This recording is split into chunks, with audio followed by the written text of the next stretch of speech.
In this video, we're going to show you how to make gyudon, a Japanese beef bowl.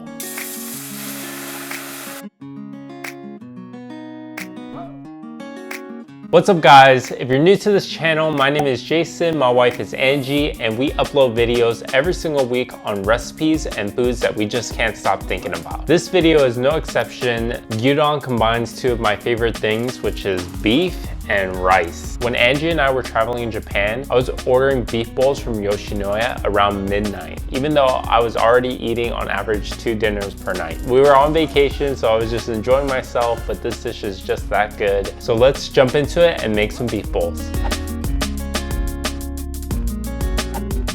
These are all the ingredients you need to make some bomb-ass Japanese beef bowls. 1 pound of thinly sliced beef. We got this from our local butcher where we get our meat for hot pot. For gyudon, it's best to use beef with a good amount of fat, otherwise the beef might be tough when you boil it. We're going to slice the beef a few times and separate them on a plate. This way our beef will be in bite-sized pieces and won't stick together when cooking.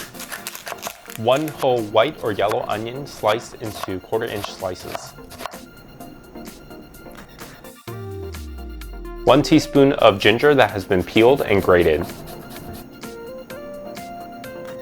2 cups of our homemade dashi. We'll have a link to how to make this in the description below. If you don't have homemade dashi, you can always use instant dashi and mix it with 2 cups of water. To flavor our broth and our meat, we're going to use 1 ounce of sake, 2 ounces of mirin, 2 ounces of Japanese light soy sauce, and 2 tablespoons of sugar. For toppings, we're going to use the top half of 3 green onions cut into small pieces.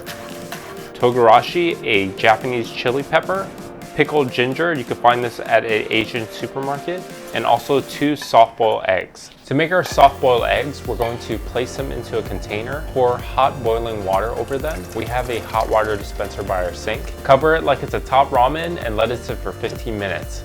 Afterwards, fish out the eggs and put it into ice water. Once they've cooled, this is what it looks like. All right, let's do this. We'll get a pot on the stove and pour in our 2 cups of dashi. Bring that to a simmer and then we'll add in our onions. We'll let this cook for about 5 minutes on medium heat. We want the onions to soften a bit before we add in our beef. Next, we'll add in our ginger and give it a mix. We'll let the ginger cook for a minute and then we'll start placing in our beef. Try to get every single piece of beef submerged into the dashi so it can soak up that flavor.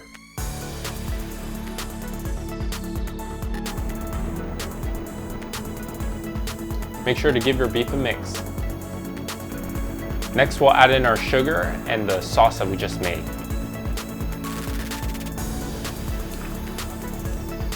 At this point, you might see some scum rising to the surface. Just skim that out and you're good to go.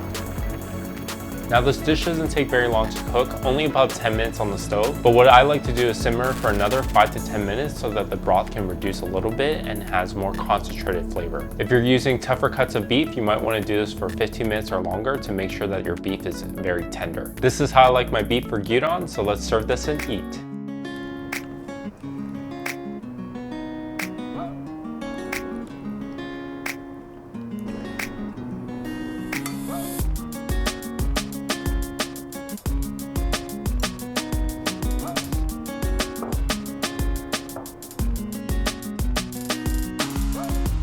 And that is how you make Japanese beef bowls. I normally don't boil my meat to put on top of rice, but give this dish a try and you will thank me. The meat just has so much flavor. It's very tender. This is also a dish where I love to make extra because the beef actually tastes better the next day. In my opinion, gyudon is especially good when you can take some of that extra sauce, the broth, the meat juice, whatever you want to call it, drizzle on top of the beef and on top of the rice. The rice soaks up all the flavor from the dashi, from the meat. It's so delicious. If there's a dish that you like to make to put on top of rice, let us know in the comments down below. Also, if you like this video, go ahead and smash the like button. Thank you so much for watching. We will see you in the next video.